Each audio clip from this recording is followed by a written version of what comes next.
Warning, this video contains spoilers. Remember that wonderful 2010 film, Megamind? It enchanted audiences with its stellar voice acting and heartfelt humor. I didn't quite hear that last part, but it sounded important.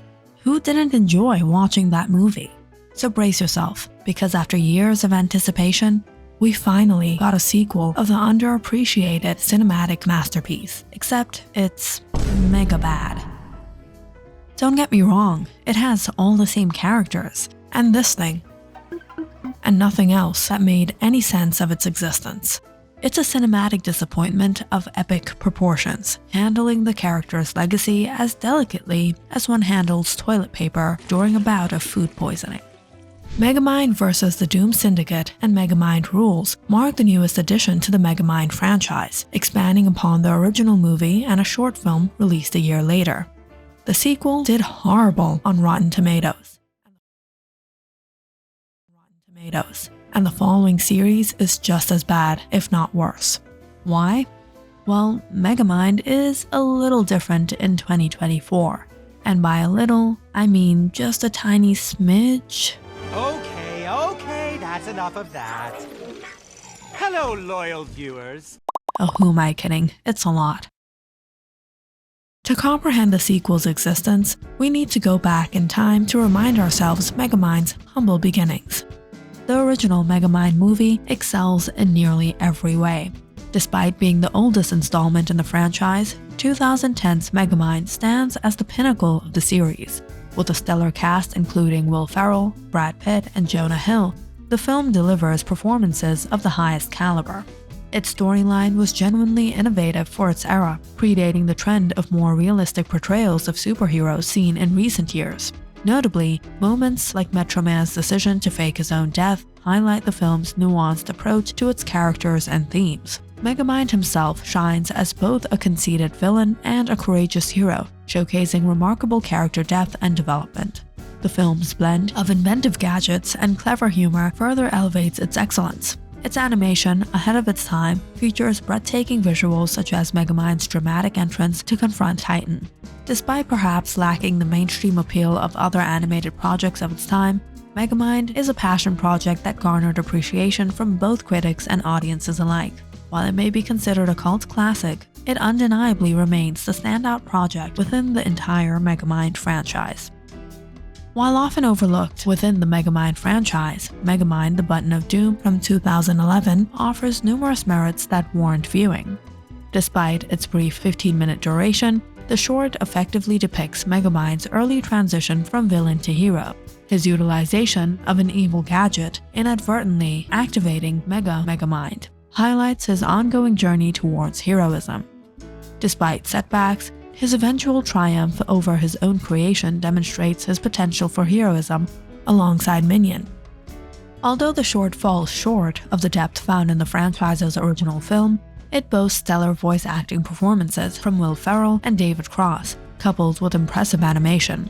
Despite its release over a decade ago, the visuals surpass newer projects, showcasing the meticulous attention to detail invested in this short. While lacking the breadth of characters and narrative complexities of the movie, Megamind: The Button of Doom excels in advancing Megamind's heroic arc and pays homage to the original film. It may be a concise addition, but it enriches the franchise's lore and underscores its enduring appeal, making it worthwhile to watch. Coming to 2024's release of the film, Megamind vs. the Doom Syndicate falls short of its potential, serving as a lackluster sequel that fails to live up to its predecessor. From the outset, this long-awaited follow-up disappoints, offering little novelty or excitement.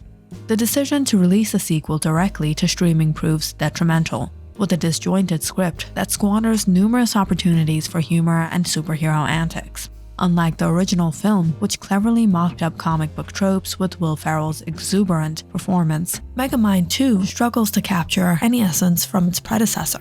Forget the breathtaking animation, the character development, the build-up of the story, the climax of the story, the dubious humor of Megamind. Forget even the voice actors, because none of them have returned for this pile of. We now get a new kind of animation, a new kind of characters developing, a new kind of expectation for a lack of a story, and then there are the new cast members. Megamind just saved yours truly from becoming a human vegan pancake. For more awesome saves, click like and subscribe. I'll have to ask my accountant about that. All these ingredients make up for another addition to the trend of recent movie flops. The characters from the film are almost like they're from a Marvel's multiverse movie, almost nothing alike from the original film. Apart from Minion, right? Remember Minion? The Minion who is supposed to protect Megamind? The Minion who helped Megamind come up with all his evil schemes? The same Minion who also helped him regain his status as a hero? Yeah, well, he's not Minion anymore. He's now Old Chum.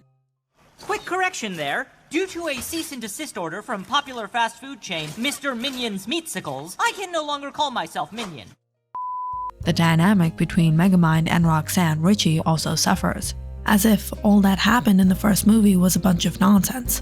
The only engaging romance between the character is replaced with a bland portrayal highlighting a misguided departure from the original film's essence.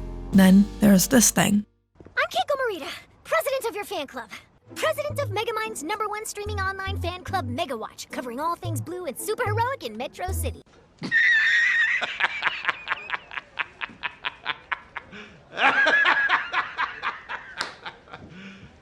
You serious? I doubt we need to know any more about her, other than that she pops up at random times to save the day. The doomed Syndicate, portrayed as a motley crew of villains, adds some humor through their squabbles, but ultimately lacks originality and depth. Their motivations are shallow and their evil plot lacks substance, diminishing their impact as antagonists. Overall, Megamind vs. the Doomed Syndicate is a redundant sequel, devoid of the charm and wit that defined its predecessor. But it does not end there. We still have the series to cover, which may even have a follow-up season. Megamind Rules introduces some more elements, but again, falls short of capturing the magic of its cinematic predecessors. While the series grants more spotlight to its supporting characters and delves into Metro City with fresh faces, making cameo appearances, it also delves deeper into the main cast dynamics, including Megamind's vulnerabilities and past. Roxanne and Megamind's unconventional relationship, and Chum's envy of Keiko. Yet, with all these aspects, the TV show still lacks a cohesive purpose. Moreover, the stakes feel unconsiderably lower, with each mini-story's consequences failing to resonate across episodes. The reuse of locations and character models contribute to a sense of predictability, contrasting with the original movie's innovative spirit over a decade ago. While swift resolution of minor threats may suit other shows, it falls short for Megamind. It ultimately underscores why the franchise thrives in a cinematic format.